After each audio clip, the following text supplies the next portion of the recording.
कृष्ण और अरिष्टासुर। एक दिन बाल कृष्ण बंसी बजाते हुए एक पेड़ के नीचे बैठे हुए थे। उनका एक सफर दौड़कर हाँफते हुए आया। वो बहुत परेशान दिखाई दे रहा था। कान्हा, गजब हो गया। क्या हुआ? तुम इतने परेशान क्यों हो? क्या बताऊं कन्हैया, एक बहुत विशाल बैल वृंदावन में आ गया है। वो गायों को मार रहा है, बछड़ों को मार रहा है। उसके डर से हमारी गुंजन इधर उधर भाग रही है। हमारी सखा उसके डर से भाग खड़े हुए हैं। ऐसा भयानक बैल मैंने अपने जीवन में कभी नहीं देखा था। उसकी बड़ी बड़ी सींगे, ऊंचा ढील डोल, भयानक चेहरा और आंखें, जिसे देखकर ही डर लगता है। कान्हा, मेरी बात मानो, वो साधारण बैल नहीं है। वो चारों तरफ उत्पात मचा रहा है, तोड़ फोड़ कर रहा है। कान्हा, अब क्या करे? हमारी समझ में कुछ नहीं आ रहा है। चिंता मत करो मित्र, मेरी समझ में कुछ आ रहा है। चलो मैं भी देखता हूँ कि ऐसा कौन सा बैल आ गया है। उस बैल की नाक में नकेले कसनी पड़ेगी। चलो शीघ्र चलते हैं। चलो चलते हैं। कान्हा, लाठी ले लो, खाली हाथ चलने से खतरा हो सकता है। चलो पहले उस बैल को तो देख लूं, इसके बाद कुछ निर्णय लूंगा। कन्हैया मुस्कुराए और साथ में चल पड़े। कुछ ही देर में वो उस भयानक बैल के सामने खड़े थे। बाल सखा डर कर पीछे आ गया। कृष्ण बड़े ही ध्यान से उस भयानक बैल को देखने लगे। अच्छा, तो ये वही बैल है जिसने सबकी नाक में दम कर रखा है।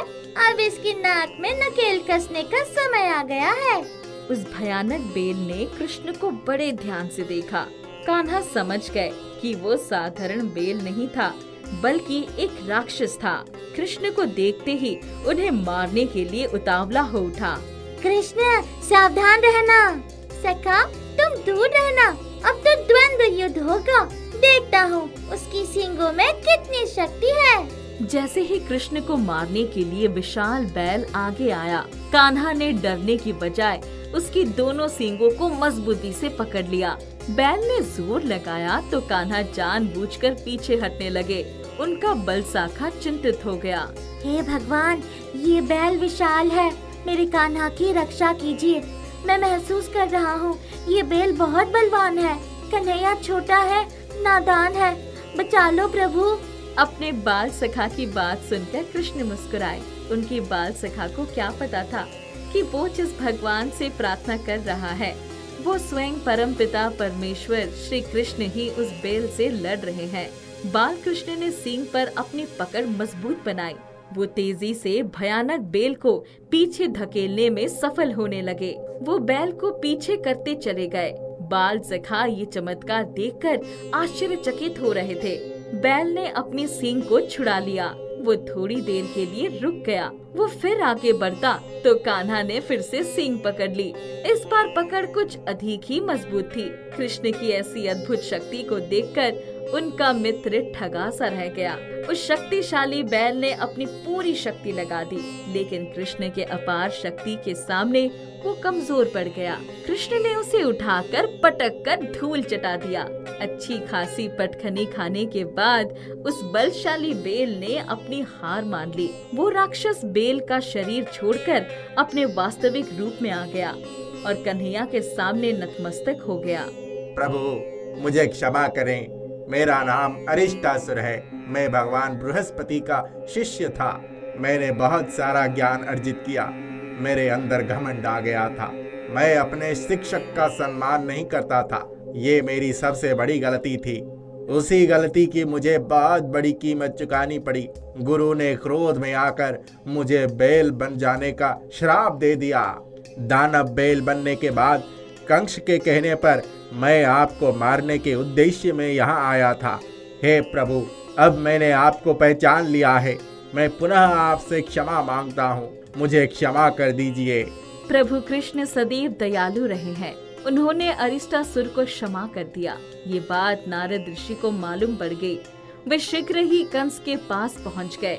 कंस अपने दरबार में बैठा हुआ था और ऋषि नारद उसके सामने प्रकट हो गए। नारायण नारायण। राजा कंस, आप यहाँ पर निश्चिंत होकर बैठे हैं, जबकि आपका परम शत्रु कृष्णा गोकुल में चैन की बंसी बजा रहा है। वहीं वसुदेव और देवकी का 8वां पुत्र भी है। आप जानते हैं कि आकाशवाणी के अनुसार वही आपके मृत्यु के कारण बनने वाला है। नारायण नारायण। नारद जी चले गए और कंस को चिंता के सागर में डुबा गए। वो अपने मृत्यु के भय से पूरी तरह भयभीत हो चुके थे। नहीं, ये नहीं हो सकता। एक अदना सा बालक मुझे कैसे मार सकता है? वो मेरी मृत्यु का कारण बनने से पहले ही काल के गाल में समा जाएगा। मैं उसे जीवित नहीं छोड़ूंगा। बलशाली कंस किसी से भय नहीं करता। हे राजन, कहते हैं मृत्यु का भय सबको होता है। मृत्यु जीवन का सबसे बड़ा सत्य भी है। मेरा काम था आपको सावधान करना, सो मैंने कर दिया। अब आगे हरी इच्छा बलवान। हे महर्षि, अब तो वही होगा जो मेरी इच्छा होगी। आज तक मैंने जो भी चाहा है वही किया है, वही हुआ है। नारायण नारायण। मैं चलता हूँ, अपना ख्याल रखना। उस कृष्ण की मृत्यु के लिए कोई नई योजना बनानी पड़ेगी। वो बालक जब तक जीवित है, मेरे सर पर मृत्यु का खतरा सदैव मंडराता रहेगा। मेरी समझ में तो एक बात आ नहीं रही है कि उस बालक को मारने के लिए किसे बुलाया जाए।